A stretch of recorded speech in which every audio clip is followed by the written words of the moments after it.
the Senate before it can go to the president's desk. House Republicans had delayed a vote on the measure 2 weeks ago, but criticism over the 3-month-long war has continued as the... Well, the war must be over because Iran is done. Donald Trump has no power. The House has passed the War Powers Resolution. It looks like it's all over.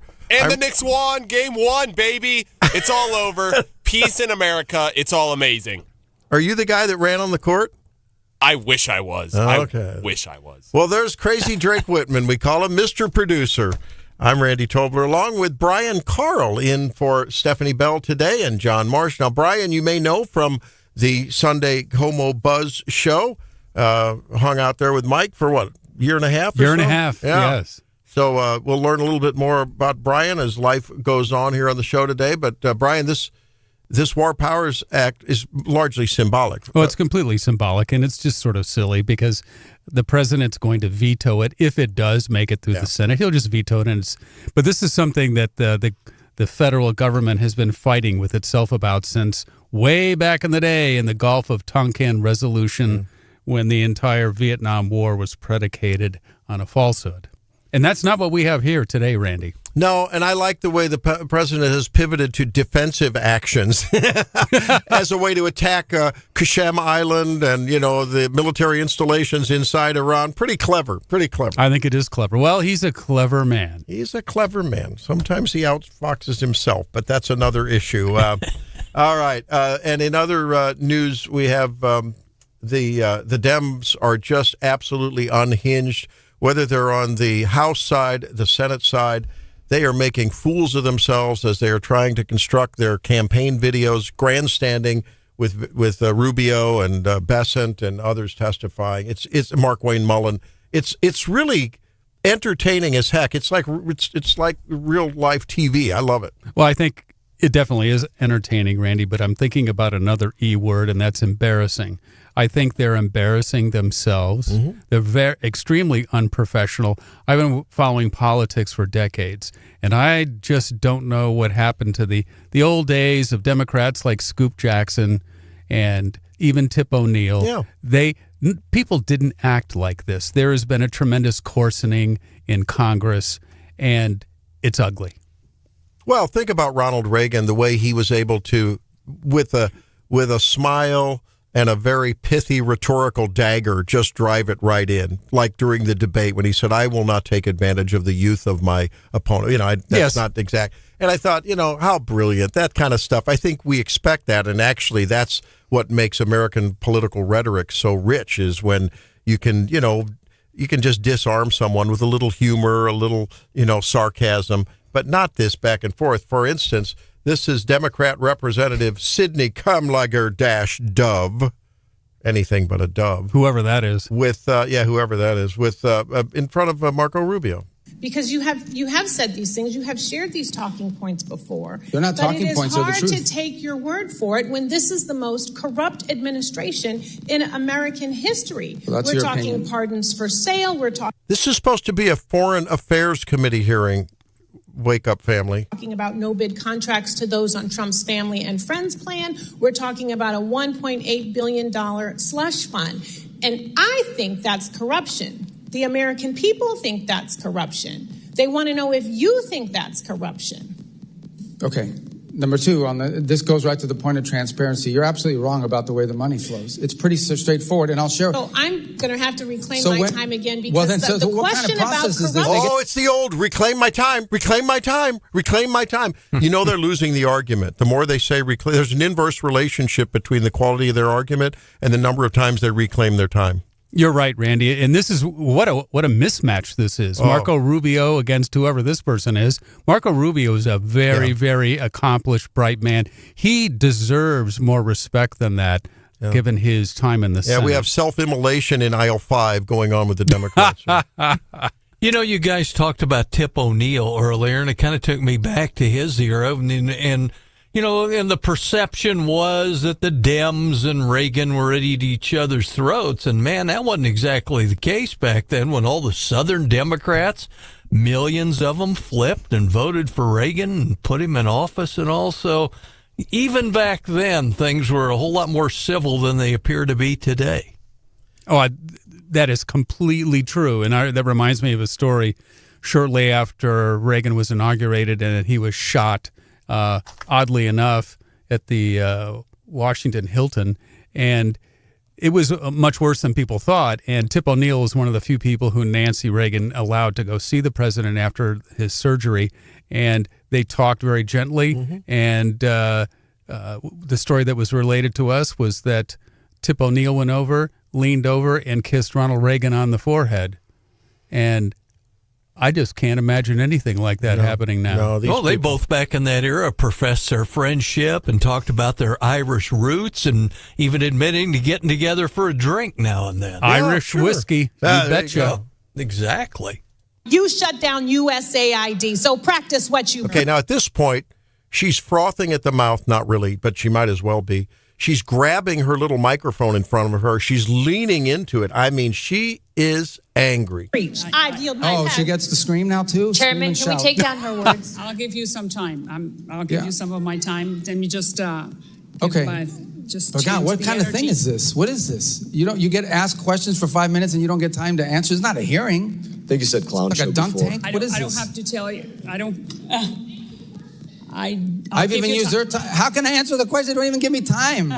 I've had to use their time to answer your questions. Yes. All right, whatever. All right, so I don't need... So the gal then walks out. The representative walks out, and he's like, what is this all about? And she's made something that you can't really discern.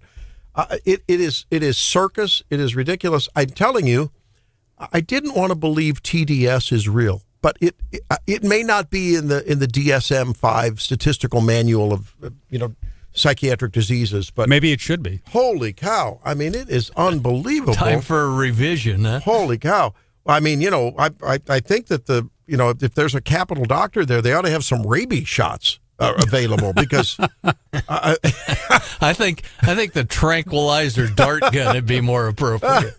It's just amazing, and it just keeps going on and on. It's that these Democrats are just the gift that keeps on giving. It's amazing. Here's this Rep. Sarah Jacobs. You can't say that the president lost the 2020 election, just like you won't admit President Trump is losing this reckless war of choice, and just like you couldn't admit that the shoes the president bought you were too big. You clearly don't know what winning means. And now they're reading this, ladies and gentlemen. They're struggling to make it sound authentic. They're looking down, looking up, and they're trying to sound like spontaneously impassioned, and they're just reading a script. And then they look into the camera once in a while to make sure that, they're looking over, make sure that their handlers can get that right campaign video from them. not because the facts are unclear to you, it's because telling the truth would cost you your job. And the American people are entitled to a Secretary of State who tells them the truth even when the president doesn't want to hear it. And my constituents, our service members, deserve better. Mr. Chairman, I yield back. These are just... I don't know what shoes she's talking about. What is she talking? So earlier on, she said that he lied. He couldn't admit that the shoes that Donald Trump bought for him were too big. Remember when Trump bought shoes for the whole cabinet? Yeah, the Florsham shoes, yeah. So here we go. Representative Burchett, you're recognized. Thank you, Mr. Chairman. If you'd like to answer any of that. Yeah, I don't know about the shoes. I mean, he gave me some Florsheim shoes. They're actually pretty good. They fit fine. I don't know what she's talking about. And maybe that's what she's referring to. Your shoes look very nice today, Mr. Secretary. How can you see them? They're way down here. We're talking about shoes. Are you guys kidding me? I mean, is this the Foreign Affairs Committee or is this like a circus? What is this? I mean, this is rich, and it's so good to see these guys stand up and say enough. Because here's the problem. These people sitting up on the dais, I've always hated that discrepancy between the little guy, or maybe in this case it's Marco Rubio. The witness is sitting down here. It's like a Roman gladiator scene, except with a little bit of pomp and circumstance. Sitting there and all these high and mighty, I'm an elected official, excuse me, who are you? And, it's like, who are you? Does yours come wrapped in gold foil? Come on. You wake up with smelly armpits, too. What is this? I'm sorry. Randy, when they have that lapel pin on, that gives them the superpower. Oh, yeah, it's a superpower, yeah. I think this is why you're seeing elections go the way they are. Yeah. Every man, every woman walking down the street, gutting it out, trying to feed their family, put clothes on their backs and a roof over their head, are saying enough. You guys, you're struggling with making fun over shoes and I'll take back my time and I'm so high and mighty. Hey, stop it already. Stop it already. We're gutting it out here, paying $5 for oh my God, I can't believe the price of diesel. It's unbelievable. For fuel. And you guys are having your little political theater here. And I think people have had it. That's why they're voting for people like Graham Plattner. Because as flawed as he is, it's just a pendulum swinging recklessly the other way. That's what scares me in this midterms, Brian. Yes, well, and you know that pendulum, when it gets swinging too hard, you don't know how far it's going to go to one extreme to the other. It can be a wrecking ball on a republic. That's the problem. That's perfect, yes. Right. Drake? Yes. Your thoughts? You want my thoughts? I want your thoughts. You're sort of warming up to something. You're grabbing the mic in that only Drake can do, getting ready, leaning in. That is true. I do grab the mic in a great way. You send the body language of Mr. Producer. No, I was just going to make fun of you for still driving a diesel right now. I mean, are you just... What do you want me to do? My Go diesel get a has gas no value. car. If I wanted to sell my diesel, I'd have to pay someone to take it. You don't have to sell the diesel. You could use a gas car. Just get. Like, I drive my wife's gas car everywhere I can. But when I'm at the farm, I need to do things. I need ramps for my ATV to get the ATV in the back of the truck to go to the back 80 and do my work over there. So leave the truck up there. Oh, I see in a lot of quail. We did a huge burn on the back 80 about a month ago. Is that legal? 6 weeks ago. Oh, yeah, it's beautiful. Brian, I we love don't that. ask these I love questions that on the show. I love that. The last time I've been told this story, we did a big burn about when the big fires were going on, and I don't know, in California, a couple years ago, and not the Palisades, but the ones north near Napa and everything. Did a big burn, and I mean that the tall warm season grass was going up, 50 feet in the air. I loved it. It was beautiful. It's like it was a guy moment. Oh yeah. And so I took all of our equipment, the burn torches, everything, put them out there with the big flames in the background, took a picture and posted it. And at Gavin Newsom, this is called controlling the environment. Did you take care of the quail okay? Oh, the quail. We're doing a quail count now with Quail Forever. And I'm seeing quail all the time now. Yeah, we're seeing a lot of quail. So cool. It's good. That's ringnecks, too. Seeing ringnecks. Excellent. Yeah, that's good. You love ringnecks, don't you, Drake? You love the birds. I love all birds. Coming up. Ringnecks are yummy. We're Wake Up Missouri. Brian Carl in for Stephanie. John Marsh. I'm Randy Tobler. And yeah, we're bringing Drake along for the ride. Back with the Daily DC Rundown after this. It's Wake Up Missouri.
announced by the State Department yesterday. But Israel's defense minister, Israel Katz, says troops will remain in the south of Lebanon, a so-called security zone meant...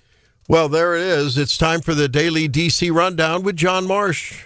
Yep, the Israeli and Lebanese governments, as you just heard, agree to renew the ceasefire. Both sides said after weeks of deadly fighting between Israel and Hezbollah in southern Lebanon, kind of messed up negotiations between the U.S. and Iran.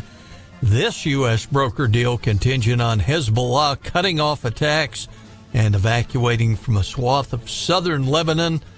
Lebanese and American governments say Israel not in direct conflict with Lebanon's armed forces.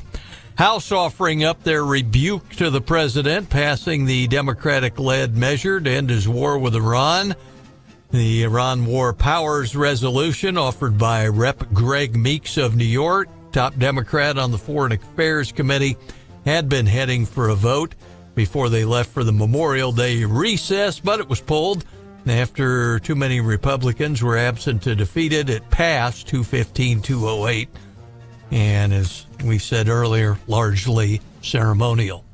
President Trump confirming he is nominating his acting Attorney General, Todd Blanche, to be the top prosecutor. Dan Scavino, the White House Deputy Chief of Staff, name-checked by the president, saying he's acting Attorney General. Tomorrow I'm instructing Dan and everybody else involved in that very complicated process, which is going to be, I think, very quickly that we're going to make him permanent Attorney General. Yeah, he's pretty excited about that. See how long he lasts. You know, a lot of folks have criticized that eventuality because, of course, Todd Blanche was the president's personal attorney during some of those New York cases. And that's correct, but you know what? He's not Donald Trump's brother. No, that's right. And he's not Obama's wingman, right? I mean, you know. Right. So, I mean, if it's good for the goose, it's good for the gander from where I stand. He gets to choose his cabinet members. Yeah. I personally would like to see, at some point, someone have the courage to stop the, I'll see your politicization of an office and I'll raise you one. Or, you know what I mean? I think that at some point that's led to some of the polarization. And I just don't know who's going to do it first. It takes the right demeanor. It takes a Reagan kind of a person to say, look, I'm going to be the better person. I'm going to pick an independent attorney general that has no connection with me. And I'm going to make sure and assure you and assure him or her that they will not be partisan. Well, if you remember, Randy and John, back, 2018? Brett Kavanaugh hearings, and the Democrats, I mean, I've never, 50 years of watching politics, I've never seen anything like it. It was horrible. Started watching when you were 1 year old? 50 years? 3. Yeah, okay.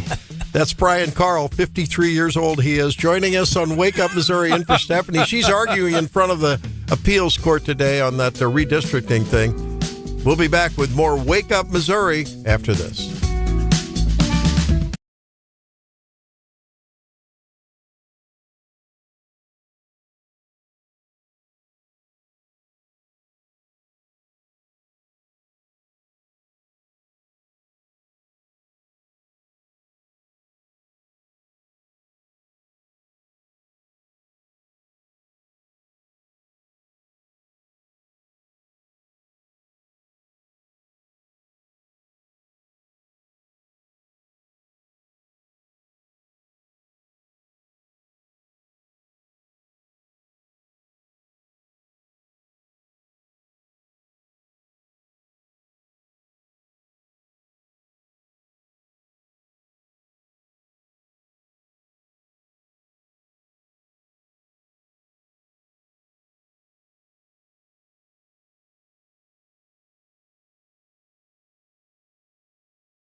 saw the security, Nick Lee.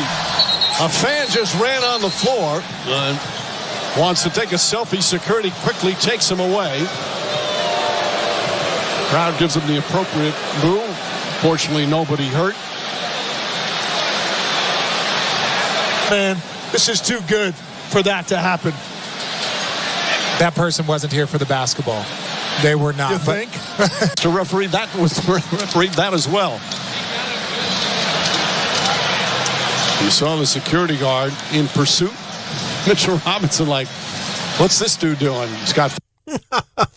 A little bit of some extracurricular activity at the Knicks Spurs games last night. Drake, clearly that guy's going to be in for some trouble, right? Probably. Yeah. That's like streaking at the Super Bowl. That's crazy that he was able to get on the court. I wonder what the offense is. That a misdemeanor? Or is it a Well, I lived in Texas for a long time, Randy. It's probably a Class A felony. Yeah. Huh. They're serious down there about their law enforcement. And their sports. Oh, yeah. Well, there's that too, Drake, yes. Well, the team wasn't very serious about their basketball last night, apparently. They lost by 10 points. Right? I tell you stuff in the break. Okay, more inside Didn't baseball. you say the Knicks won? Yes, but... And they were in Texas? Yes. Ergo, I said what I said. Yeah, but you're just dead wrong. You say not that all taking the it time, seriously. and I turn out to be dead right, and you never acknowledge that. No, I will never do that. That's Drake Whitman, ladies and gentlemen. I'm Randy Tobler, Brian Carl, and John Marsh. We're Wake Up Missouri. Steph's arguing in front of the Western District Appeals Court today. Indecent exposure in Texas, most metros, Class B misdemeanor. Oh, Class B misdemeanor. Good to know. Boy, but this guy had his clothes on. Now, keep that in mind, Drake. Okay. I'll Does anyone want to wager whether this guy had a few too beers or gummies or all of the above to motivate that behavior? I don't know. He seemed pretty sober enough, just like a weird guy. Well, I hope just going out there. I hope for his sake that he was drunk. If this is something that he would do when he was straight, boy, he's in trouble. I wanted to say one thing to John. That was a pretty good catch there, Class B misdemeanor. So what I'm thinking is that too many people have moved to Texas from California. There you go.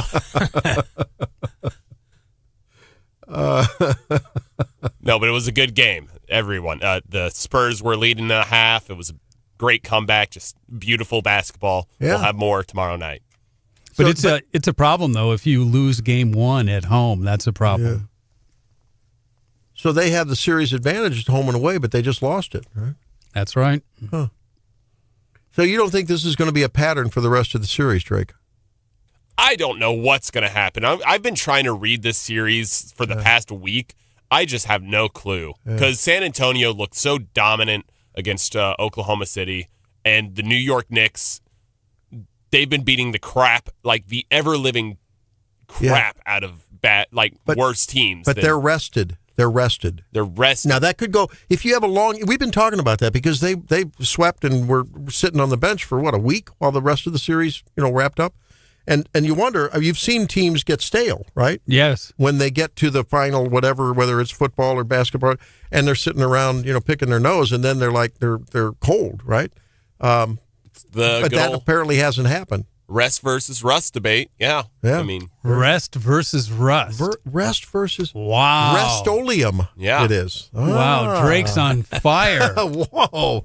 This early, it's 20 to 7 in the morning, and Drake is already pretty good. Not bad. It was good. They panned the crowd and saw Knicks fan number one. Spike Lee was right there with him, ready to go last night.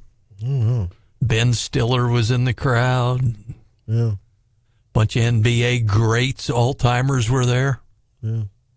I don't know. It'll be interesting to see. Well, we'll see if the Spurs will come back. And now they play 2 at home, and then they go to New York. Is that right? So 2 at home, and then 2 away, 1 at home, 1 away, and then if it goes to Game 7, it's at home for the higher seed, which is the Spurs. Think it'll go 7? It definitely could. Yeah. I mean, this is going to be a tight series. Yeah. How the Stanley Cup playoffs? They play hockey now until August anyway. What the heck? Hockey goes forever. No. Are they to the finals yet? I've lost interest. They're at Whoa. If the What Blues, did you just say? If the Blues aren't playing, I don't know. No, what did you just call the championship for the Stanley Cup? What do you call it? The finals. You just Stanley Cup. say it a little louder for the Stanley listeners. Cup finals, yeah. Finals? The final. The final. Hockey fans get so mad about that. It is the most ridiculous thing ever. These hockey losers are out there twiddling their stick, and I do love their sport, don't get me wrong, but they hate final. Well, their whole personality that's isn't accurate. It's not that they love hockey; it's that they hate every other sport, and that hockey is so much better. We're so much better. Hey? Yeah. Well, let's remember, Drake, the Canadian influence. So that may explain why it's kind of strange. They have no influence. They haven't won the Stanley Cup in like 30 years. Maybe that's why they're so mad at us all the time. We can give them a reason to be mad. Yeah. Trump, if you're listening right now. Yeah, don't tread on Brett Hull and Bernie and all those guys from back in the day. Old hardcore Blues fans that get upset with you big time. No, that's true. That's true. Chris Pronger. I like the olden Al days. McInnes, I like the olden days, John, when they didn't wear helmets. Exactly. They also didn't wear mouth guards. No. It seems to me as though those are maybe the most rugged athletes on the planet. Maybe, I don't know, what would be next to that? No, I'm talking about hockey. Don't you think hockey? Yeah. As of right now, yeah, definitely. Yeah, I mean, it's... Yeah. I mean, NFL obviously, guys are pretty tough. Well, there's UFC and MMA and all that. I mean, I get that. But, I mean, in terms of, team sports, I can't think of anyone tougher than hockey players. Maybe rugby? I don't know. No? Hockey. Yeah, it's hockey, and then football's a close second, if not first. I mean, they're just kind of interchangeable. Yeah. Except nowadays, the rules are you can't tackle someone a certain way. You can't fart on the quarterback or else there'll be a flag. I'm sorry. I don't get it. They're just, I don't know. Yeah. What have they done to my sport? I don't know. It's becoming the beta male league for crying out loud. Uh-oh. But I don't know. Also, Randy, you can't, there's a lot of fights on the ice in hockey, but we talked about the Myles Garrett trade very little bit. Have you seen a picture of that man? No. Maybe I haven't, don't know it. He looks like the Hulk, but... Yeah, he's just... Like Ferrigno? Just huge, muscular. He runs at you with intent. He's super fast, and if I was the quarterback, I think I'd be called tough if I took a sack from him. No, I mean, I've never played a down of football, but I can't imagine a guy weighing 230 pounds, all of it muscle, say a linebacker or a defensive end, with a running start coming after me, and I'm the quarterback back here. I mean, I can't imagine that. That's why they came up with the dynamic kickoff rule, right? Right, Drake, to keep the big guys hitting the littler guys full steam. Yeah, and also he's not 230, he's 275. Whoa. 275. Defensive end? What is he? Myles Garrett. Yeah, is he defensive end? He's a big dude. 275? Yeah. Probably like 90% muscle. Yeah. I'd love to put that guy in our body comp analyzer and see what that would be. Let's invite him. Yeah, this is your invitation, Myles Garrett. Maybe Hardy would like to come. Maybe we could get Ahmad Hardy to come in while he's recovering and hang out and just say, hey, I'd like to prove that body BMI is not everything. Just because you have a high BMI doesn't mean you're not in great shape and it's all muscle. Drake, I'd like to see Randy do the body mass thing on Desmond Watson. Oh, my God. What's he weigh now? Let me look it up. Tampa Bay, he's got to be 400 pounds. Easy. He's a down lineman, right? Gotta be. Yeah. 450 pounds. What was Refrigerator Perry? What did he weigh? Remember Fridge? Yeah, he wasn't 400 pounds. He was huge. John, wasn't he around 300, I think? Man. Because this is 40 years ago. Yeah, these guys are huge. It's like trying to knock down Obama Museum in south side of Chicago. Can't do that. Playing weight was 335. Oh, okay. Yeah. Lightweight. Yeah, lightweight, yeah. Well, for the era, he was huge. And the thing about those guys is that they could actually move. Yeah. Right. Yeah. They ain't here to cause no trouble. I'm just here to do the Super Bowl shuffle. Look at this. Oh, my gosh. I'm telling you. I feel an album coming on here with John Marsh. We've got to do something here. Those were the days, John. That was, I I was Singletary and McMahon and all those guys. Yeah. Buddy Ryan. Oh, speaking of that, are you sad that Russell Wilson is retiring? Mr. Unlimited himself? Yeah. Yeah, I do. I will miss him. Did you see that? He's going to be with CBS Sports now. Mm-hmm. Yeah. I'm very sad because Russell Wilson, he's a corny guy. Everyone makes fun of him for it, but I'm going to miss him so much. Yeah. His moon ball, his ridiculous online clips. Made his mark in Seattle, right? Where they won the Super Bowl? Yeah.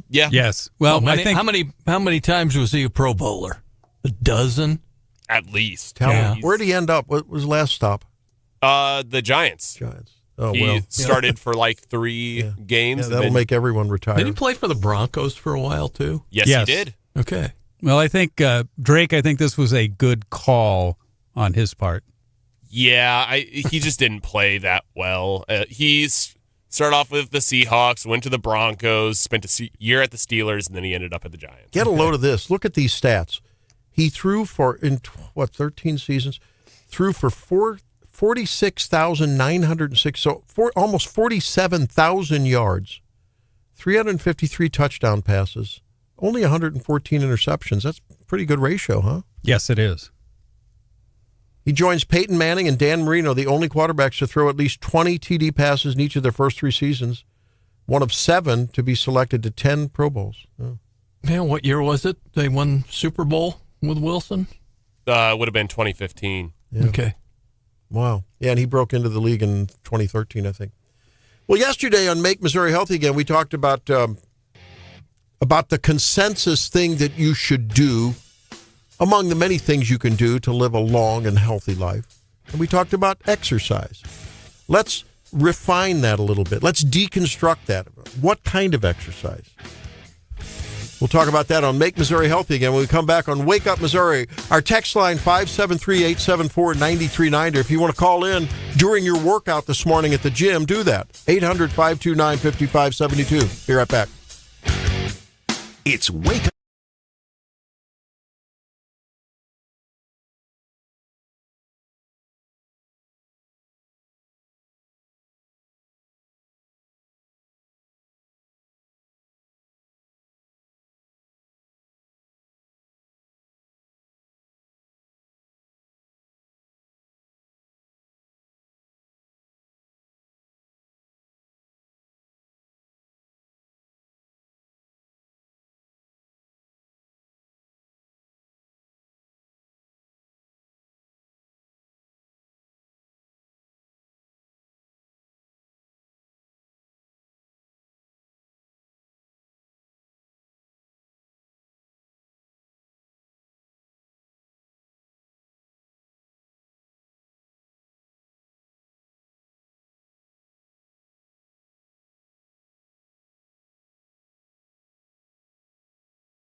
Talked yesterday on Make Missouri Healthy Again about how the consensus among health and wellness, your everyday doctor, longevity doctors, who knows what that means. I want to see if they really live longer than the rest of us. I think the jury's out on that. And I'm not dismissing it, but there's a lot in that space going on now. And we talked about how the consensus thing that everyone agrees on is movement, exercise, activity is so utterly important for your present and your future health. Well, now looking at 31,000 men and 115,000 women over 3 studies, the Nurses' Health Study 1 and 2, and this has gone on since 2000 to 1992, and the Health Professionals Study, so 3 studies. They found that what we've been preaching here, this mixed aerobic and strength training, is the key in terms of long health. If you want to reduce your risk of cardiovascular problems, premature death, you name it, that will do it. Heart disease, cancer, and premature death, all reduced by a combination of regular aerobic exercise and really modest strength training. So between 90 and 120 minutes of strength training and some aerobic exercise is excellent. The relationship between strength training and cancer mortality was interesting as well. They found that those folks who had under 30 minutes per week had a 21%. So just between 1 and 29 minutes per week of strength of resistance training had a 20% lower risk of death from cancer.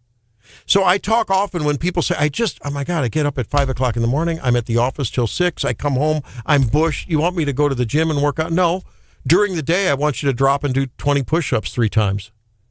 I want you to do some sit-ups 3 times. You can do that in your office. Yes, you can. People may make fun of you, but you know what? They'll be making fun of you from their casket while you're out, hunting and fishing when you're 80. I'm just telling you, exercise is where it's at. And look, I practice better than what I preach. I have to admit it. We all do. There's all this gravitational pull to do everything else but exercise. But it's important to do that. As we were talking off the air, people are always looking for a shortcut. Mm-hmm. They're all over in the supplement aisle at Walmart looking for the magic bullet pill. Mm-hmm. And we haven't found it yet, and there may not be one. Mm-hmm. And so it is as simple as moving around. Human beings were not designed to sit 10 hours a day. Mm-hmm. Mm-hmm. You're right. And your body's going to punish you for that. Well, think about the healthiest. Look at the people that win the Boston Marathon, the whatever marathon, right? They tend to be from Africa. They tend to be from countries where the lifestyle is constant movement. Europeans tend to be healthier. Why? Because they walk to the market everywhere. They're walking everywhere they go. They walk, walk, walk, walk. What do? We drive, drive, drive, drive. And we sit, sit, sit. So, what's interesting is you get some benefit from either aerobic if you love aerobics, and I think the medical community probably did a disservice to the country when it said it was all about aerobics in the 90s.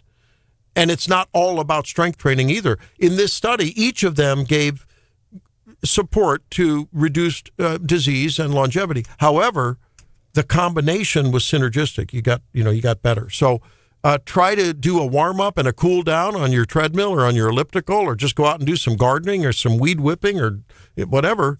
But then do some strength training as well. And I think those two will help you. And there's incremental gain from anything you do. Don't feel as though you need to be a daily warrior and a gym rat to have benefit. Yeah, the more is better generally.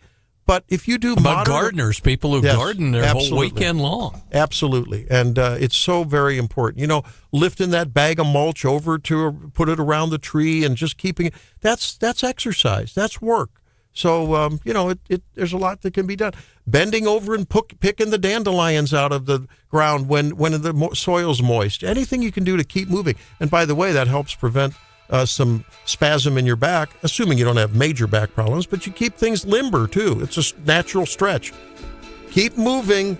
Take care of your body. It will take care of you. Let's make Missouri healthy again. Mayor Ron Fitzwater joins us in the KWS studio this morning in a little bit. He doesn't like bicyclists, apparently. We'll talk to him about it.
Wake Up Missouri with Stephanie Bell, the Zimmer News Team. And now introducing your host, Randy Tobler. Well, thank you, Mr. Announcer. I am Randy. Brian Carl in for Stephanie, arguing in front of the Western District Appeals Court, I believe, for the redistricting issue that they won, 3 weeks ago, right, John? And I think back now? Yes. Yep. So no delay in that appeals. They granted appeals right away. We'll have to see. Stephanie will report on that, I'm sure, next week. Brian, welcome into the Wake Up. Appreciate it. Oh, it's a pleasure being here, Randy. Back in the studios, having had a tenure on Como Buzz, right? Yes. That was great. This may be greater. Anytime that we talk with Mayor Ron Fitzwater, except when he's collecting me to pay off the city debt from my overdue parking place, that's the problem. We love to have Mayor Ron. He's in the KWS studios. How you doing, Ron? Thank you for being with us. I am doing great, and we appreciate your contributions to the city of Jefferson. After my first, I fed the meter for an hour. I was new to the area. I wanted to go down and become a Jefferson City resident by proxy, hanging out with Scott Vaughn and previous producer Hannah Bell there around the corner.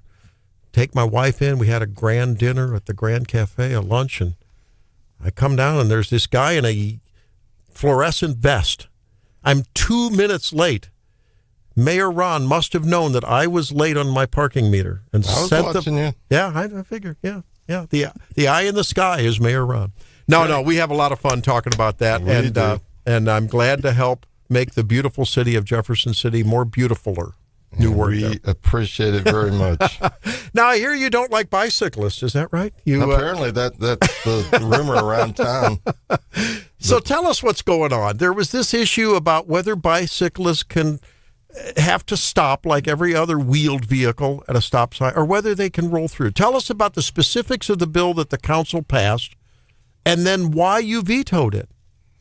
Well, when the issue came up for final read, there was a push to implement what's affectionately called the Idaho Stop Law. It was first implemented out in the state of Idaho, that in some states allows a biker to treat a yield or a four-way stop as a yield, as long as when they come up, there's no other vehicles approaching, so they can just go through without stopping. Some states also allowed them to come up to a red light and treat that as a yield if there's no one coming from their left and right. Okay. Now, of the 8 states that they showed, only 3 of the states implemented the second piece. When we went through the final read, there was a lot of disagreement between the parties, some of the staff, council members asking questions, our legal advisor as to answers to the questions. And I just felt uncomfortable that we weren't ready for prime time on this issue. We needed to make sure everybody understood. I also felt like we needed to educate people. It fascinates me, and they argued the other night when they tried to override the veto that we don't need to put signs up, we don't need to educate people. A new biker coming to Jefferson City, how do they know if this thing passes? How do they know that we comply with that if we don't put a sign up? So I just had a lot of concerns, so we sent it back to committee, and we'll see where it goes from there. Ron, on a sort of related note, we heard from the police chief, Chief Wilde, referencing cracking down on, for lack of a better term, street takeovers, ATVs, dirt bikes, all unlicensed on city streets, and they can be, on the low end, a nuisance, on the upper end, kind of hazardous. Golf carts, too? We did not get the golf cart ordinance. There, I think in some neighborhoods there are people that use them, but we don't hear, at least I don't hear complaints about golf carts. But I hear a lot of complaints about the mini bikes and some of the things that are taking place. You know, I grew up out in a small town. I mean, people had dirt bikes and mini bikes, and it didn't really bother people. But as you get into a larger city, just the noise and the zipping in and out of traffic. And I made reference the other night on the bike issue. I've got 3 teenage grandchildren that are just now starting to drive, 2 17 and 1 16. We all need that kind of experience on the road. And it's just tough enough with how aggressive people drive cars today. And then with these mini bikes that aren't licensed, they aren't controlled by our public safety, zipping in and out of traffic, causing noise day and night. I hear it out on the west side. I hear them going up and down Edgewood and up and down some of the streets. So I think the police chief and others and the public safety committee spent a lot of time looking at other states, other cities, and how we could regulate them to make sure that people are doing it appropriately, have that opportunity. But some of the nuisance issues that our police department has to deal with, we don't have the resources to be able to chase down all these events. So we've got to try to put some guardrails around, and that's what they presented. And I mean, public safety pushed it through. It had a first read Monday night, so it'll come back on the 15th. And it didn't get a lot of pushback, so I think it'll go through on the 15th. That's Mayor Ron Fitzwater. And whether you agree with the mayor or the council on this or the other issue that we're talking about, the bicycle issue, or not, I am just thankful that what's floating to the top of the discussion dais here is public safety, because that's really what this is about. And, you know, I think that's government's first responsibility. So it's good that we can talk about it, you know, chew it up one side or the other. And Mayor Ron Fitzwater, Jefferson City, joins us on Wake Up Missouri with me, Randy Tobler, John Marsh, Drake Whitman, and Brian Carl in for Stephanie Bell. Mayor, this is Brian. I just wanted to tell you that I was, you don't need this affirmation from me, but I was proud of you for vetoing this Idaho stop thing. I think it's absurd to make stopping at an intersection optional for bicycles. Right now in Columbia, people zip through four-way stops on a bicycle, and a lot of times I see them at the last second because, and I've been driving for 40 plus years, and you're looking for cars, things that size. You're not looking for bicycles. There are a lot of times where I've almost hit them, and I don't want to hit them. What I want them to do, if they're going to be on the street, is to follow the same traffic laws I do, so I can predict what they're going to do. And I can't predict what they're going to do if they are able to zip through stop signs, stop lights, whatever. Well, I just don't understand the thinking behind that. Let's look at this. Idaho is a relatively libertarian, freedom-loving state, right? Yes. There are probably places on the outskirts of Jefferson City where there's very little traffic at a four-way stop sign. And some would argue it's absurd if the cyclist is responsible and looking all around and there's absolutely no one there to have to stop. Because I am a cyclist, and if you're clipped in, it's a nuisance. It really is. And it actually can be dangerous for the cyclist when you have to stop and start, and then you have to start from a stop and so forth. So I can see circumstances where free, sentient people should be able to make discretionary judgments. That's the argument on the other side. I have a question for you, Mayor Ron Fitzwater. Yes. What does the data tell us in those states who have done it, either for both four-way stops and red lights, or one or the other? What does the data tell us in terms of traffic safety, accidents with bicyclists and motorists before versus after? Do we have that data yet? Well, what they will tell you is it is safer if these laws are implemented, and they talk in percentages. Federal government did a report. It reduces traffic incidents by a certain percentage, but they don't give you real numbers. And we were debating that in the city. We've had very few incidents in Jefferson City. So if you go from, and I'm just using numbers, but if you go from 7 events to 6 events, that's about a 16% decrease. That sounds pretty good. Maybe you only eliminated 1 event. So there's just a lot of data out there. And I appreciated the previous comment. I can tell you the silent majority that usually does not get engaged, and they certainly don't get engaged on social media. I've had more people come up to me and thank me for the veto on this issue, saying we do not need it in the city limits of Jefferson City. So I appreciate the people that have reached out. I appreciate the people that are presenting it, but it's just doesn't seem like it's the right time and the right place. You know, the analogy, it's always bothered me. I'll never forget this. My son was coming home to visit us back in the day when we lived in Northeast Missouri, driving. This is a motorist thing. And maybe you all have been there, or some of you listening have been there. It infuriated me. He was going north on 63 through, I don't know, Green Top or one of those small towns there. 1 o'clock in the morning. And he's driving from Mizzou to come up and visit mom and dad. No one on the road, zero. And he's 45 in a 35. The patrolman pulls him over, or the sheriff or whoever, and gives him a ticket. And I'm like, I think there's got to be some common sense. If no one is around, zero. Yeah, you're breaking the law. But for crying out loud, I mean, I think that's where I think the people that are proponents of this say, look, if there's no one to be seen for miles around, maybe there's a place for that discretion. But then again, maybe if people are not looking around and they're underestimating who's on the road, that's a problem too. Well, and you're so right, Mayor Ron Fitzwater. People may not know, but I'm going to tell them. You're a pharmacist, and you said something very important. When you come to data, a percentage can look like a huge, impressive number, but if it's a small number and you take a small number and increase it by a substantial percentage, it's still a small number. Exactly. So thank you for that data analysis from pharmacist and Mayor Ron Fitzwater on Wake Up Missouri. Well, I appreciate your input. To me, this looks like a solution in search of a problem. I mean, I was telling John on the break, I watched a biker at the corner of Madison and Capitol go through a red light. He stopped or slowed down, looked both directions, and then proceeded on through without this law in effect.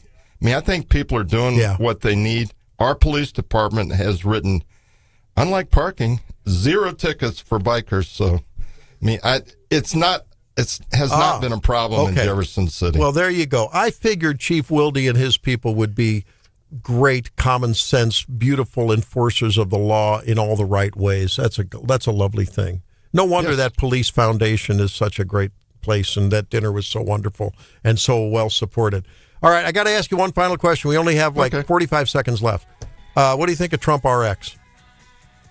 It is expanding. The number of drugs on the program has expanded since we first talked about it. I mean, I hear a little bit better comments from our national groups and from the pharmacists. So I think it's like everything. It's got to roll out. A lot of it is just mimicking other programs that are on the market, and they just renamed it Trump RX. But we don't hear complaints about it. If it's saving patients money, that's a good thing. There he is, the great mayor of Jefferson City, our friend on Wake Up Missouri, Ron Fitzwater. Thank you, Mayor. Appreciate it. Thank you. I appreciate all you do. All righty. Yeah, good stuff there. When we come back on Wake Up Missouri, we'll talk about more of the follies in Congress as the testimony goes on. And I think it's cabinet winning. We'll be back. It's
Let's be clear here. Nobody is interested in the ramblings of a capo in the most corrupt regime in American history. We want to get some facts about this deal. That's what we're here for. Thank you. Well, thank you, and I will ask my questions first today. And we would like to hear what Adam Wyden and Jeffrey Epstein talked about. Your son's largest investment position was Rick's Cabaret. So did your son and Jeffrey Epstein talk about pole dancing as he begged him for money using your limited credibility? Okay, well, thanks for coming in. Well, there was the circus yesterday as Scott Bessent was testifying. So Senator Ron Wyden, finishes his little statement, and before Scott Bessent starts his testimony, he asks him a question about Wyden's son, who apparently was tied up with Epstein in some kind of financial dealings in Rick's Cabaret. Wow, that's a little bit different sort of Treasury Secretary, isn't it? Oh man, I love it. I'm sorry, you gotta love it, right? There's strip clubs. Yeah. And apparently, I guess Ron Wyden's son was trying to secure loans to something with Rick's Cabaret. The point is, it is just, these people in Congress where are their handlers? Who are the people advising them? You better be careful about sort of lighting the fuse, because it's going to blow up in your hand if you've got Scott Bessent, Marco Rubio, any one of these people sitting across from you, Mark Wayne Mullen. It's not going to work out well. No, it's not going to work out well. But these, as you said earlier this morning, there really is something called TDS, Trump derangement syndrome. I can't think of any better explanation. Can you? No, and that's right, because it clouds your judgment. Oh, totally. Not only does it make you angry and irrationally judgmental on these people, but it clouds that judgment, and it even clouds the way you message things, right? Immediately. I told the story. I don't know if you heard it, Brian. Brian Carl's in for Stephanie Bell, but John and Drake heard it, and I know some of our Wake Up family heard it. My son got his MBA up in Arlington, up in D.C., and we went up and visited him. One of his neighbors was there at the little block party that he threw, and just had a little party and had all his buddies and the MBA graduates with him and family and stuff. And one of his neighbors come up and talk, and I said, "Oh, what do you do?" "I'm a political consultant." I said, "Oh, really? What, federal?" "Yeah, federal." I said, "Well, do you wear an elephant or a donkey on your shirt?" Very disarmingly. Well, I said, "I do conservative talk. Are you a donkey or an elephant?" "Oh, that pedophile."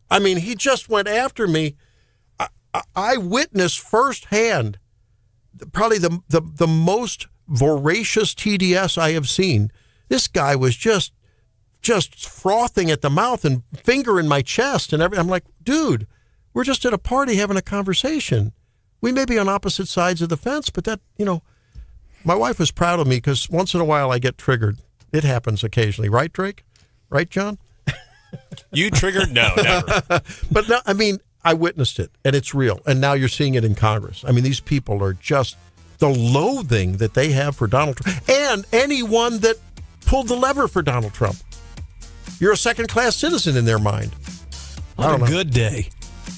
Later on, we talked with the CEO and president of Missouri for Tax Relief Now, Dennis Ganal, and we'll talk about that amendment to try to sunset the income tax and more in just a few on Wake Up Missouri.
Welcome back into Wake Up Missouri. We talk about the income tax sunset at 8:08 with the CEO of Missouri's for Tax Relief Now.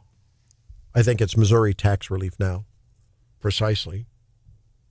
You know, we talk. It's the summer season. Many will be flying to go on vacations. Many will be driving. But when you're flying, we've talked about this a lot. Brian Carl's in for Stephanie, and you know, Stephanie likes to talk about it. She doesn't like people bringing on smelly fast foods, and you know, she's worried about people's behavior on the plane because she flies a lot. And you found a story where apparently the Brits are going to crack down on this, Brian. Really hard. If you know, and they they use this language, unruly passenger. Mm-hmm. That doesn't capture it. A lot of these people, they try to open up the emergency window. They still try to break down the door to the cockpit, or they're rude to other passengers or punch flight attendants. I mean, this is serious bad behavior in a tube at 30,000 feet. Yeah. And there really isn't much recourse. You can't throw them off the plane, although, you know, I might think about it. But in Britain, what they're thinking about doing is that one instance of serious unruly behavior, however you want to define that, and they will ban you for life from all airlines in Great Britain. What worries me is in the UK, now that they're banning certain forms of free speech, right? Could unruly behavior be if you open up Reason magazine, a libertarian magazine? I think they're talking about what everyone knows is unruly behavior. I really hope so. But, you know, this is like we've talked before. This is reflective of a real coarsening of society and incivility, and you are potentially putting other people's safety at risk on an airplane. You just can't tolerate certain behaviors, and I don't know about banning everybody who does something from flying ever again. That I think that's a little extreme. 75% of the people surveyed on a YouGov survey, 5,000 people from April were surveyed. 75% are in favor of the government creating a database of disruptive airline passengers. I don't know. Just the word government and database in the same sentence troubles me. I don't know. I don't know about that. But if you have, as a society, if you have a lot of liberty, you, as an individual within that society, you have to behave responsibly. What a novel thought. There he goes channeling John Adams again. I tell you, Brian, we can't bring you anywhere. I guess it'll be the last time I'm on this show. That's it. How dare you bring up the Founding Fathers? A free people need to have a moral and religious context, right? I paraphrase. But, I mean, many of the Founding Fathers said that one way or another. Ben Franklin, John Adams, George Washington. And you cannot have freedom unbridled without restraint on that freedom and without personal responsibility in managing it. Exactly, especially as America has become so much more urbanized over the last 50, 75 years. It's even more important because everyone is living in close proximity. And so you have to have certain social restraints. And they're going to either bubble up organically from the people themselves, or they will be imposed on you. And I don't want that. You don't want that. John doesn't want that. Nobody wants that. We have had to impose some restraints on young Drake because he's still feeling his Liberty oats. But, you know, it's work in progress. You know what? Every time I think of Drake, I think almost everything should be pushed up to the age of 25. Yeah, right. No doubt about it. Until I turn 25, and then it's 27, and then 30. No, probably 30. I don't know. You guys just sound like a bunch of boomers right now. I mean, if you want to go and do like nuisance stuff on the street, I mean, why not? I mean, as long as it's not hurting anyone. What about in an airplane though? You have to be considerate of the fellow passengers. No, you see what people do on public transportation in New York on the subway. I mean, no. I mean, you can live. So what if someone, you know, on the other side of the plane is eating Taco Bell? God forbid we have freedom in this country. Jeez. Yeah, I don't know that I'm as bothered about that as some of the other things. But I don't know. What other things? Give me some examples. I don't think I'd be offended by anything that is not illegal already. What I'm troubled by is when I'm in the middle seat and I have people on either side of me that insist on putting each elbow on both of their armrests, one of which is my right or left armrest. Well, maybe if you had some testosterone, you could take it back. I'm sitting here like a withdrawing drug addict in the corner, because I can't, I can't, there's no. So you're scared of confrontation. Like, hey, can I have that? And then if they say no, you say, I'm going to take it anyways. I mean, maybe.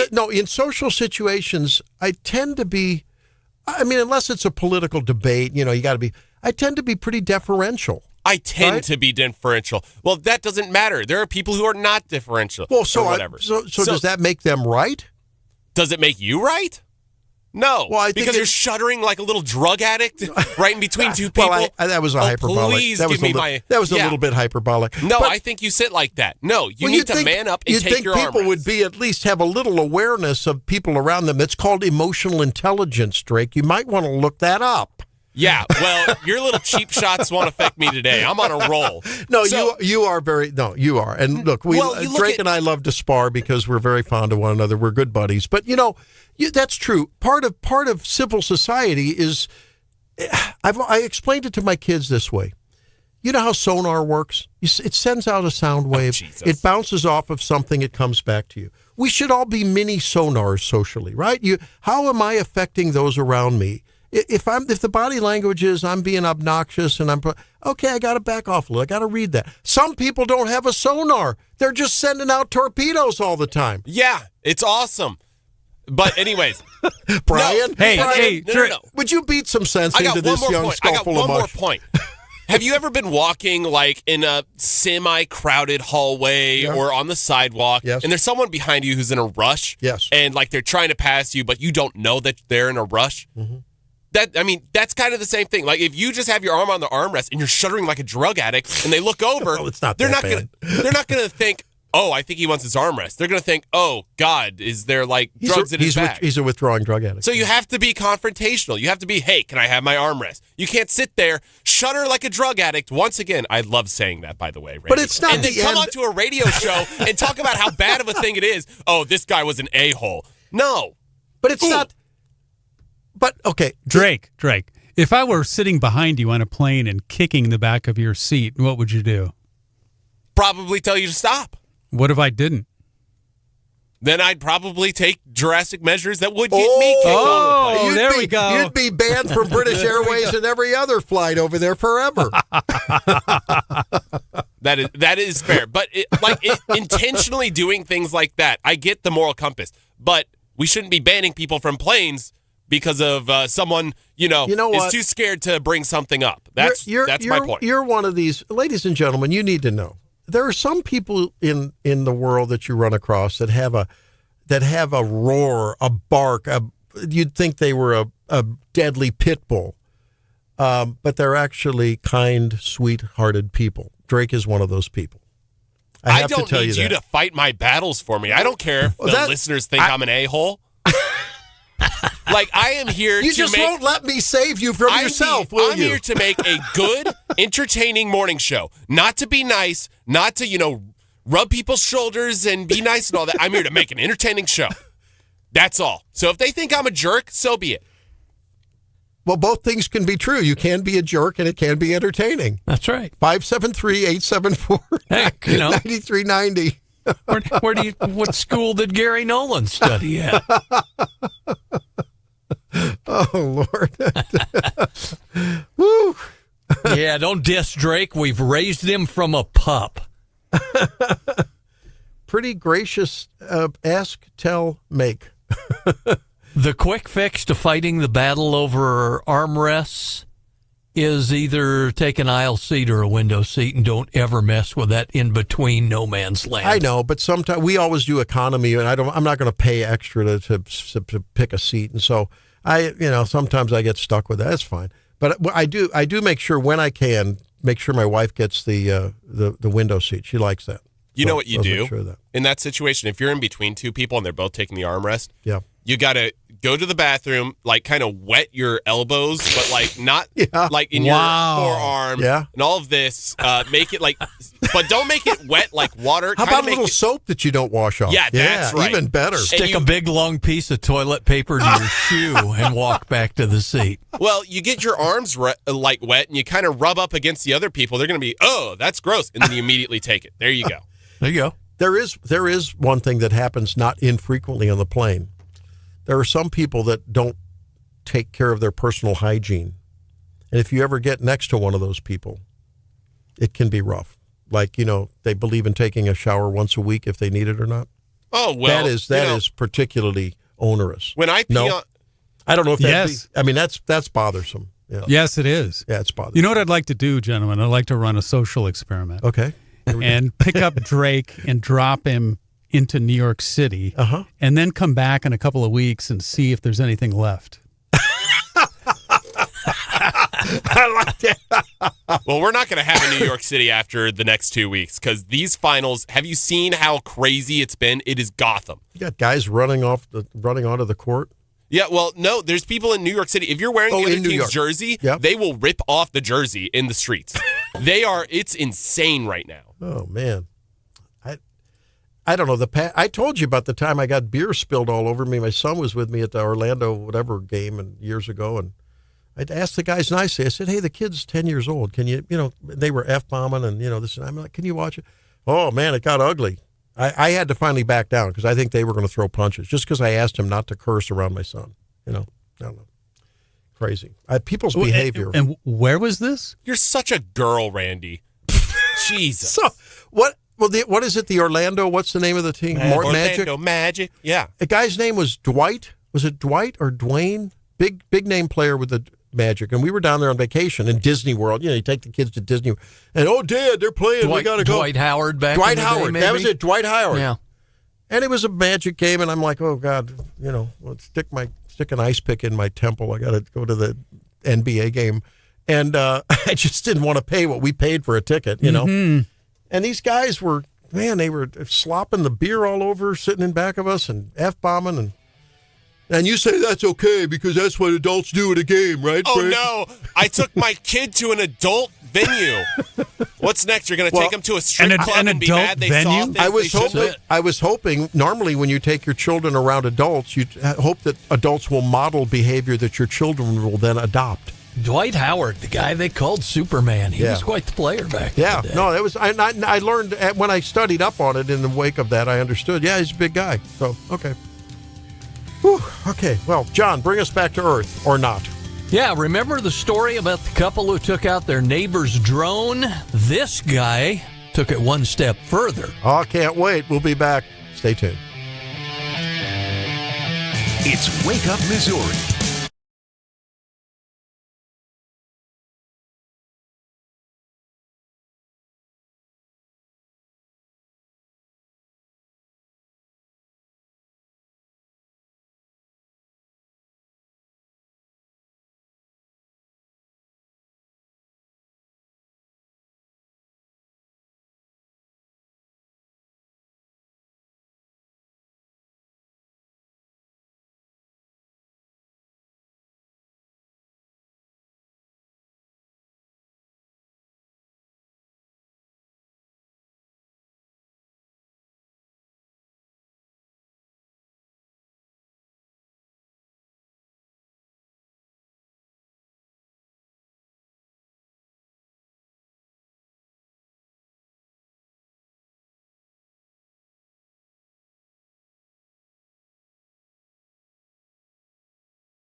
go.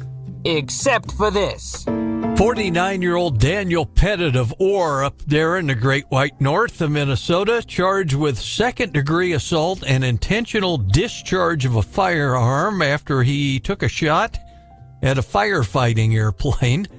Pilot said he heard popping noises as it went on its final run to bring water from a lake to battle a nearby wildfire.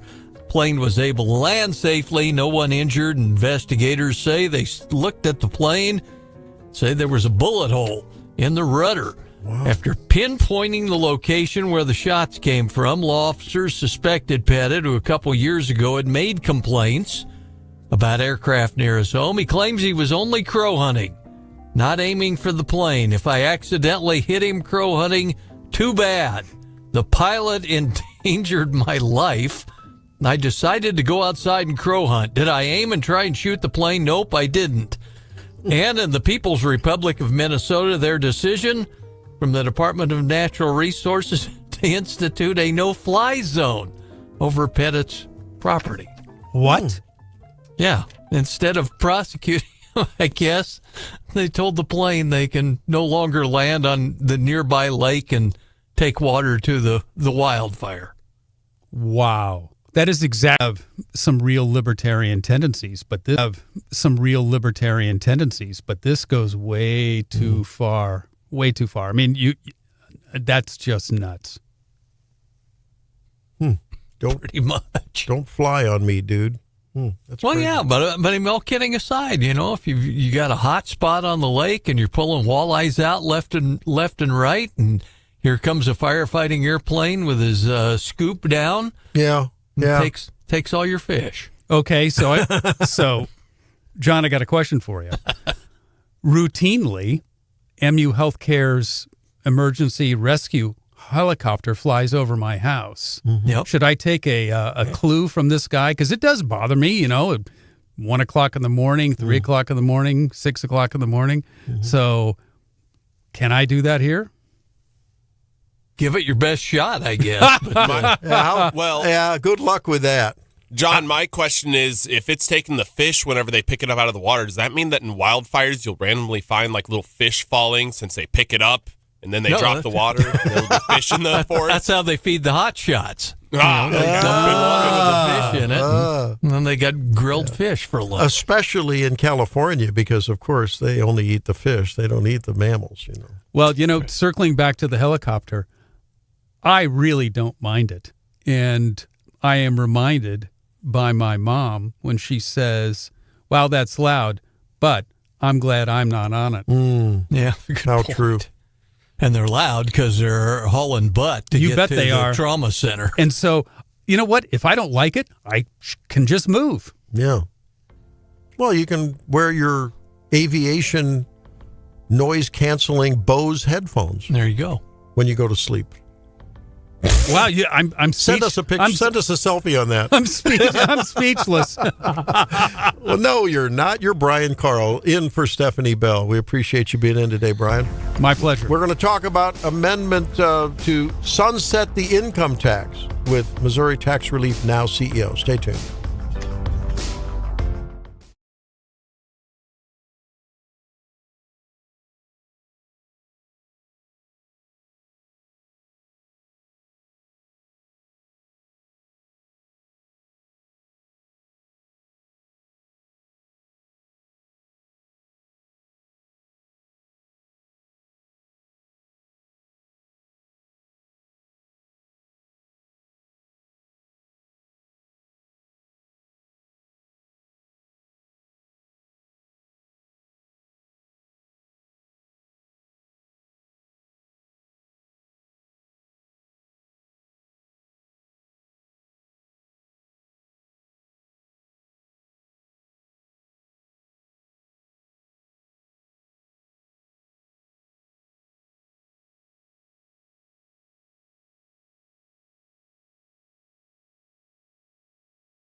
Headquarters, it's your morning addiction. Wake Up Missouri with Stephanie Bell, the Zimmer News Team. And now introducing your host, Randy Tobler. Well, welcome back into Wake Up Missouri. If you don't like paying a lot of taxes for the sweat of your brow, you'll have an opportunity to change that come August when you'll vote on an amendment to allow the legislature to sunset. Well, it will sunset based on revenues, the income tax. Joining us now is a special guest who's really been at the forefront of that. And before we go there, I want to reintroduce Brian Carl. Brian, you're in for Stephanie. Tell people a little bit about yourself. Well, thank you. Brian Carl. I'm a little bit different kind of person. When I was growing up, I lived in 6 different states, and then I spent my post-college life living in big cities exclusively, Dallas, Chicago, New York City, and did a lot of traveling. And so it really opened my eyes to the wider world. Yeah. I have been a political junkie since I was in 5th grade, maybe 4th grade, which unnerved my parents. But my mom defended me to my dad, and she said, "Well, he's really not hurting anything." Yeah, there you go. Yeah, so so I've been following politics for a long time. I love politics and economics and history, and so I do have opinions. And you don't like paying taxes on your spread of your brow, probably, right? All right. No. Let's talk to Dennis. How do we pronounce your last name, Dennis? It's Ganal? Is that right? Yeah, that's very good. Yeah, it's Ganal. Dennis Ganal, a CEO and founder of Mo Tax Relief, we've really been behind a lot of the tax issues in this state. We want to thank you for that, just in context here. But tell us about this amendment, what it means for people, and then we'll dig into a little bit deeper, maybe answering some of the opposition's questions. You're going to be in town, by the way, Friday evening for that town hall, right? Yeah, we'll be in the town hall at Shakespeare's Pizza on Peachtree Drive at 6 tomorrow night. And then Saturday morning, we've got another town hall at the Mid-Missouri Regional Library down in Jefferson City at 9:30 on Adams Street. Oh, beautiful. So we've got two opportunities. Yeah. Good. So tell us about Amendment 5. So Amendment 5, anybody that, first of all, the why. Missouri is a stagnant economy. It's just that simple. I've been living most of my life here in Missouri, and we're stagnant. We've got the most people that we have that are moving. They're moving to Tennessee because Tennessee has a plan for growth, and Missouri has just kind of had no plan at all. It's just been stagnant. So that's the reason that we need to do something. We need to wake up the economy. We need people to move in here. We need to attract businesses. When we did the senior property tax freeze a couple of years ago, we made Missouri a great place to retire, but now we need to make it a great place to raise a family and build a business. So the idea is anybody that earns a wage or has any kind of income should be voting yes on this. It's a no-brainer, really. If you want the government to take 4.7% of your every dollar you earn for the rest of your life, and you want to spend, a week putting together your tax return and give them all your private information, then, you're just not in my club, because my club says, no, we don't want any of that.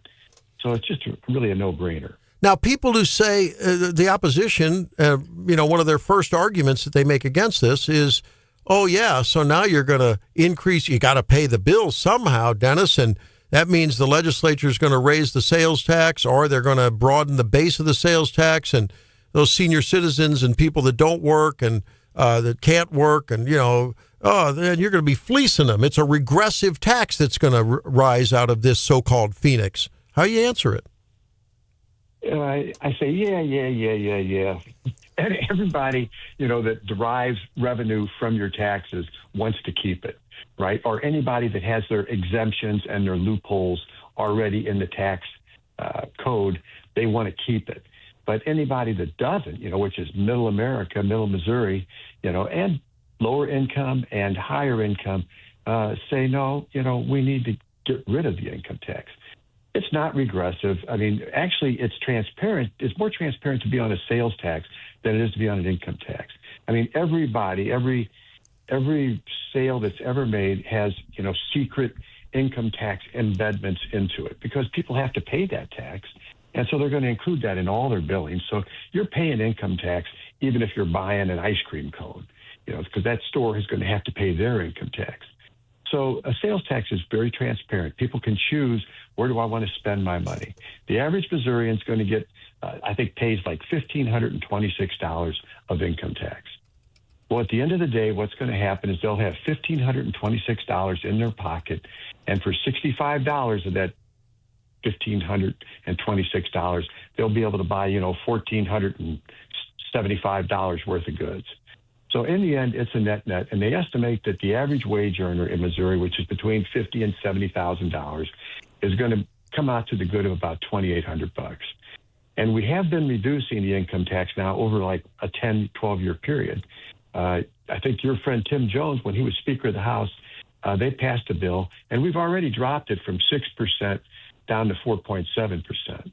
And what Amendment 5 does primarily is guarantee that if we do nothing, if they don't raise the taxes or do anything else, it gives the legislature permission to drop it down to zero. And we figured that that'd take about 32 years.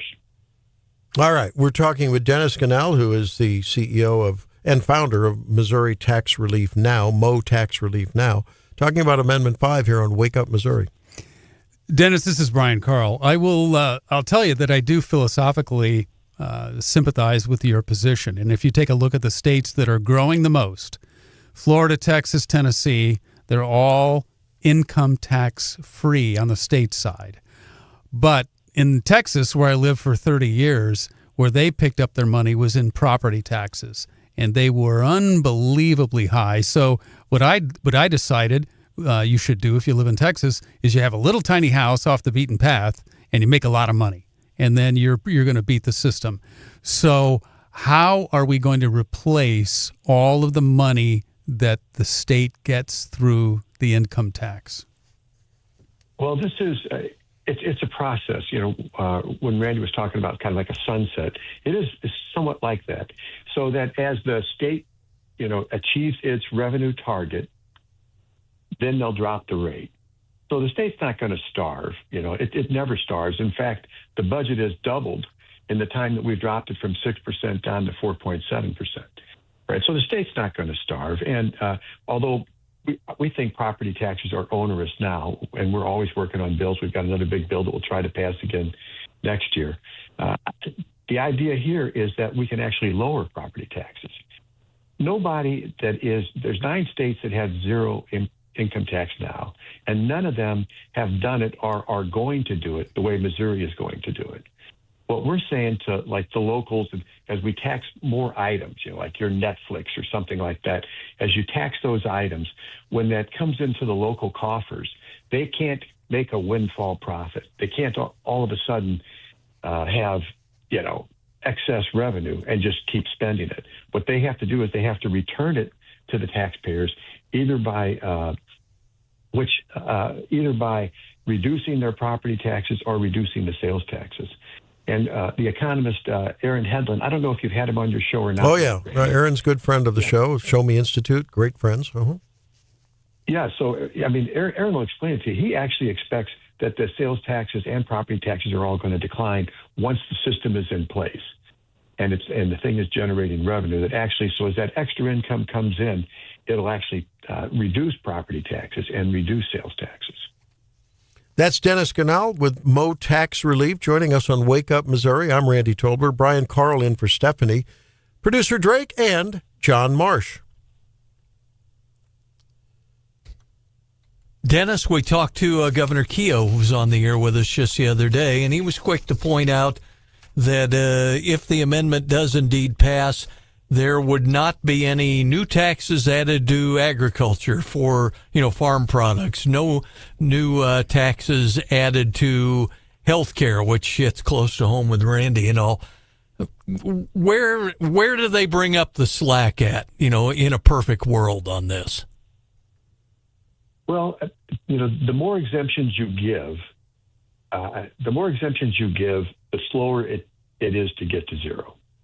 So, so that the broader the tax, I think I heard a statistic yesterday from Bishop Davidson that said something to the effect that if you taxed everything except, materials to produce items at the finished product level, if you taxed everything, income taxes would, your sales tax would go from 4.225 to 4.6 or something like that.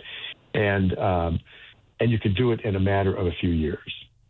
So, the legislature, there's nothing in this amendment that says agriculture is exempted or healthcare is exempted. There's no exemptions in this amendment. All this says is it gives the bill to the legislature to determine how they want to start phasing out the income tax. So it's really almost a no risk, because they can change it. They've got 5 years to make all these changes and adjust and tune it. And so at the end of it, Missouri is going to have no income tax. It's going to have a broader-based sales tax, and it'll probably be done by, I think the projection is somewhere around 2032. So as we phase it out, so about 2032. And when we go to town halls, and we've been doing them all over the state, we're going to continue to do them all over the state. Typically, we have, the crowd will walk in skeptical, some negative, some positive, but by the end of it, people are shaking our hands, thanking us, and saying, "I'll vote yes." Yeah. And we think that that's the way it's going to go. All right, so there's a town hall at Shakespeare's Pizza tomorrow night. Starts when? At 6 p.m. 6 p.m. And then in Jefferson City Saturday morning, where and when? At 9:30 at the River Regional Library on Adams Street. All right. I imagine the Missouri Association of Realtors will not be sponsoring one or either of those events. They're welcome to come to pizza. And I certainly, that's the one thing I really don't understand, is why, when Missouri is on, at best, we'll say an even economic with no growth, why wouldn't the Board of Realtors want Missouri to grow? Well, the only answer is that they spent $7 million in 2017 to pass a constitutional amendment that gave them a tax break. That could go away. Yeah, okay. All right. Hey, well, we thank you, Dennis Ganell, for being the point of the spear on this. And we look forward to hearing more as you unpack that tomorrow night in Columbia and Saturday morning in Jefferson City. Thanks so much. Thank you, Randy. Bye-bye. Bye-bye. Yeah, they dumped, $1.9 million to a campaign opposing Amendment 5. This is going to be fun to watch. Great spectator sport on Wake Up Missouri. Let's spectate on what the markets are doing when we come back with the Morning Bell. It's Wake Up Missouri.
I hear the morning bell. It is time for that report ahead of the opening of the market.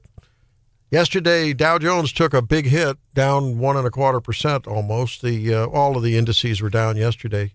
Is it indexes or indices? I like indices. What Indices. That's what I thought. Okay, good. That's what I thought. We're good there. Okay. Once in a while, blind squirrel finds the nut, Hey, Randy, do you know what the plural for octopus is? I don't know. Octopodes. Octopodes? Yeah. Really? Not More you know. octopuses. Huh. Octopodes.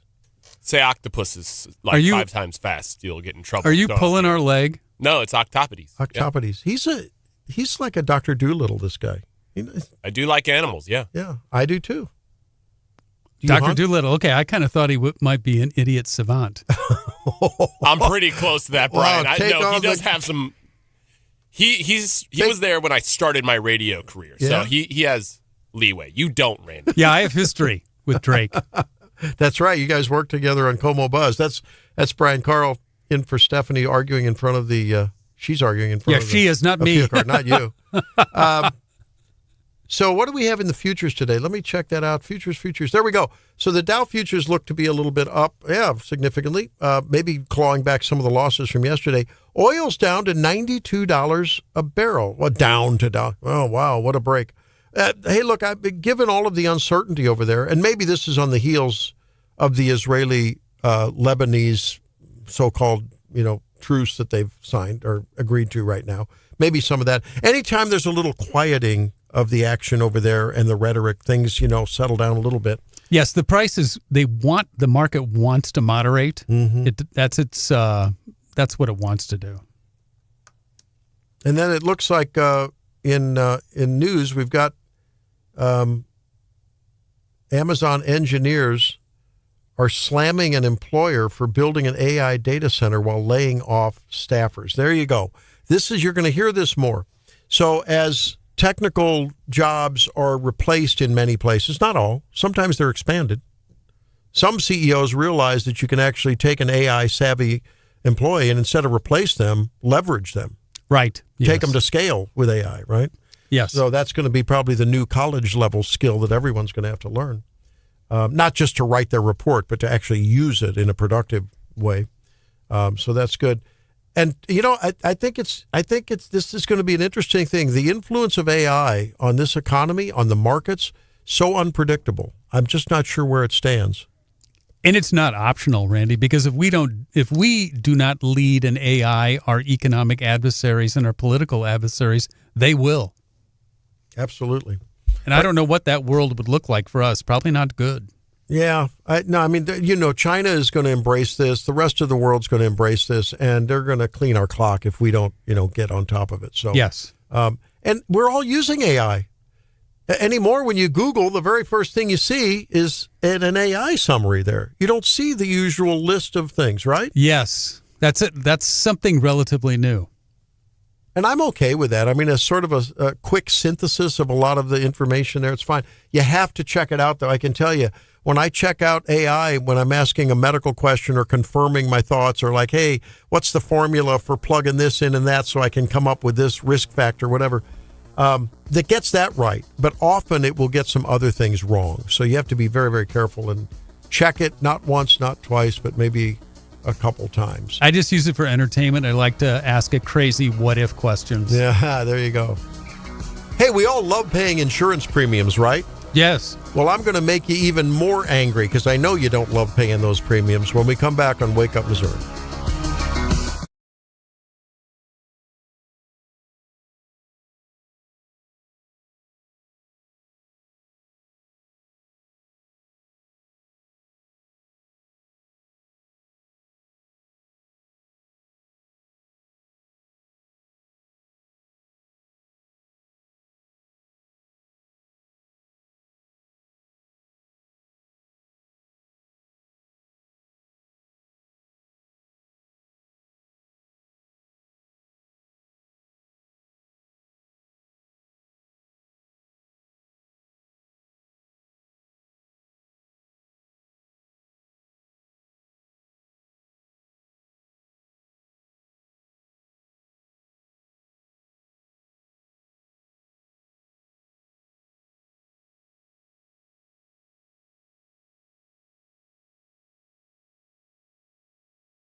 So and you're going to regret it. Yeah, nobody wants that. The insurance companies don't want or that. Or you're going to be nationalized. You're going to be made into a utility. Well, there are people in Congress now who would vote for that.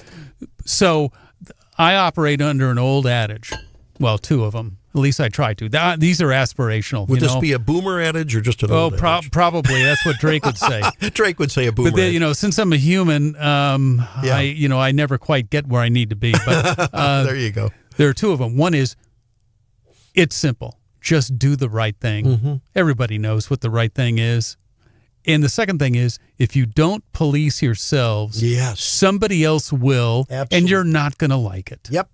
So just do the right thing. I'm pretty darn sure that in Oklahoma, that people who write property insurance, they're charging premiums to reflect the risk. And the risk is high in Oklahoma. It just is. If you choose or have to live in Oklahoma, there's a lot of weather damage risk. Mm-hmm. And I'm sure you're paying for it. But that's why you have insurance. When something bad happens, they come and they make it a lot less bad.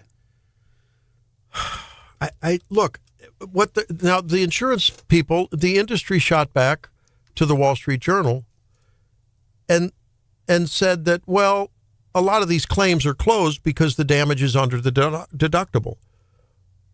Well, in the words of Steve Martin, excuse me. Yes. Remember that? Oh, yeah. I remember that too. Yeah. That seems like it was relatively. Well, my point is, if you're not paying claims, but you're collecting increasing amounts of money and you're cost shifting your burden back to the consumer who paid. This is the same in healthcare. People never get into only 10% of people or less, 5% of people probably get into their deductible. They're so high now. So you pay the premiums, you don't get any insurance, and then you're paying on top of it. And the last time I checked, I don't think the insurers are really hurting. I don't think that they're struggling to make a profit. Although I don't think that's happening. Although I have read about an interesting phenomenon, Randy, and that is that out in California, they cannot get the insurance regulators, the state regulators, to let them charge premiums that are reflective of the loss experience. That's fair. And so what they've done is that they have shifted that burden onto people who live in other states. What I say is, don't you dare do that. And if you can't operate in California, just stop writing it. Can I really inflame you? Are you ready for this? Uh-oh. This is according to Fitch. Okay. A valid source of information in the industry. Are you ready? Brace yourself. If you're driving, ladies and gentlemen, pull over. The U.S. property and casualty insurance industry had record high earnings of, survey says, $135.9 billion and a record low combined ratio of 93% in 2025, on top of a 48.9% income. It soared to that in 2024, according to report Thursday from Fitch. Wow. Well, as we said, they better watch themselves because they do not want to end up being a regulated utility. I don't want that to happen. I just don't get it. And look, I mean, if you go see Phyllis Nichols or, any one of our great insurance people that are here, they're the kind of people that will advocate for you, but they don't make the final decision. They're not the one that ultimately makes the decision. Correct. Right? So that's why you want to, that's why people that go to Progressive and go to, the lizard, what, Gecko, Geico, whatever. Yeah, the lizard. I worry that you have a false sense of security. Now, I don't know. Maybe their claims rate is good. But insurance is one of those things that's ethereal, right? It's like you don't use it, it's out. Oh, no matter. I'm covered. I'm okay. Until you're not okay because the claim's not paid. I don't know what to do about this.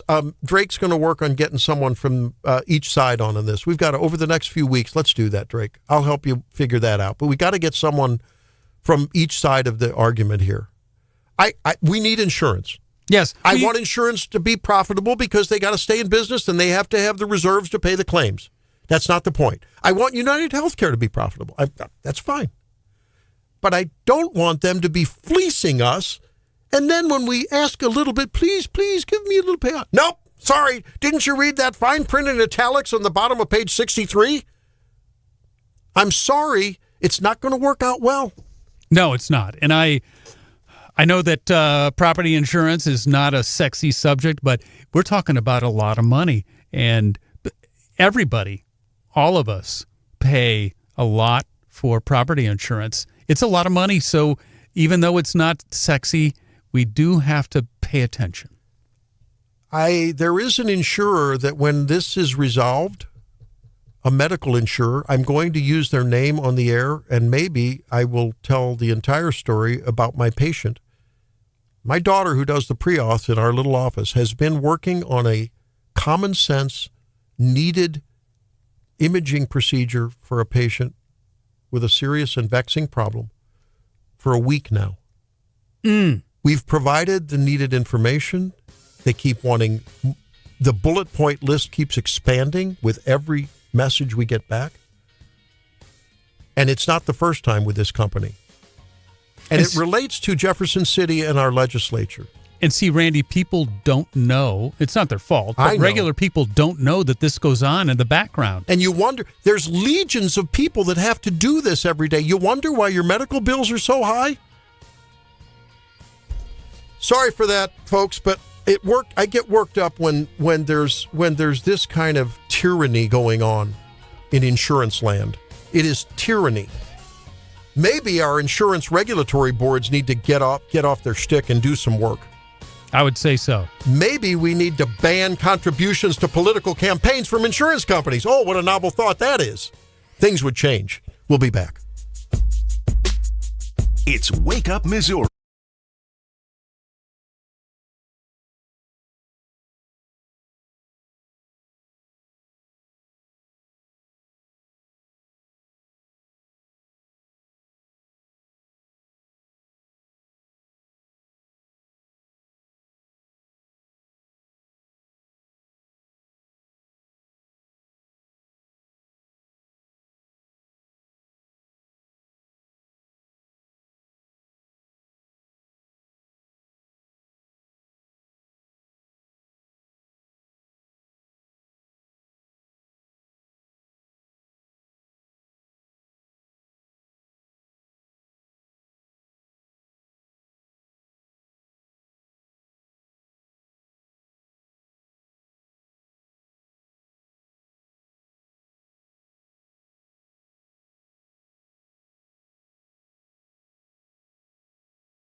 Hey, we just got a lot of interaction on the text line here on Wake Up Missouri. 573-874-9390. And if you want to call, 800-529-5572. Drake, we have a guy who texted and said he's a property insurance adjuster. So why don't we get him to do a segment in the next little while, next few days, okay? We'll pick that up, see if he'll do that. Give me a second. I'm trying to think of a sarcastic remark. We got a lot of people. The insurance game is a racket for sure, says one. Property is the biggest investment most people have. This is a ripoff. Just following the medical insurance example of blanket denial. You got it, man. To the person who said, does gambling winnings count as income? Yes, it does. You can also, if you have a loss on gambling, I'm not saying I do. Can you deduct it? Yeah. Really? You can deduct even if you're not a losses, business? Yeah. What? No. I'm pretty sure you can. I hope not. I hope the IRS didn't hear that. Well, I haven't done it because I don't lose. You only win. You're a Trump gambler. Win. No, win. You're going to get tired of winning. Here. You got to win in the break. You know. Well, once in a while. Now, I admit that the details of the sports scene are not my forte. I readily admit that. But Drake was calling me naive. Oh, I think I called myself naive. Yeah, you called yourself naive. But you doubled down and you said, oh, yeah. So he picks up a trading card, puts his thumb over the name of said quarterback and says, oh, yeah, Buster, who's this? You probably don't know. I went, it looks like Joe Burrow. And he goes, yes. To which I went, bam. Randy nailed it. Yeah. Bang. Another boomer victory. I bet you wouldn't get one of these up here, but I have 3 Joe Burrow cards, and all the rest are Rams players. Joe Burrows. He's now he plays for. I don't know. Is he Bengals? Is that right? Yeah, the Bengals. He's the guy who, whenever his house got burglarized back like a year or two ago, the police report had like multiple workers or of his employees at his house, but they were all just supermodels. So he's a stud. Yeah. Now, what a guy. I want to be fair because we truth tell here on this program. We make an attempt to. We have our opinions, but we should always truth tell. And I know that there's a lot of fraud in the insurance industry. The problem is it's like what we're seeing in, oh my gosh, I talked with the governor about this a couple of weeks ago, like he's going to listen to me. But it's like they've been told to really scrutinize the Medicaid. You know, the feds said, hey, what is your plan for making sure there's not Medicaid fraud? Finally. The problem is, as always happens, you get one rotten apple and every apple gets guilty of being rotten in the barrel, right? Right. By default. Right. And I'm just afraid that everyone who sees Medicaid patients at a loss, ladies and gentlemen, whenever a doctor sees a Medicaid patient for whatever they do, generally they're losing money. But they do it because that's what we do. Okay. I just don't want to get people caught up. And I think it may be the deal. Just because there's some people that fraudulently make claims doesn't mean all of us are making that claim. So maybe the insurance industry needs to do a better job of prosecuting said people. Yes. I don't know. Yes. But I want to unpack this a little bit because this is really look at this, Brian. Wow. This has stirred up a lot of interaction. I never would have guessed. Oh, yeah, right. You know, oh, boy, I look foolish. I said, well, this isn't sexy, but, you know, we need to talk about this. Well, apparently a lot of people do think it is. What's a kitchen table issue? Yes. If you have a kitchen. Yes. If you can afford to have one because you can't afford to insure it. Think about it. Brian Carl, thanks for being in with us today. Appreciate it was a pleasure, Randy. Thank you. Thank you for having me. And you're very welcome. And Drake, I'll keep working on my quarterback roulette so that we can have another quiz tomorrow. I better work on my New York Knicks and San Antonio Spurs. Oh, I can get you with that. Oh, you'll get me. No problem. See you tomorrow and Wake Up, gang.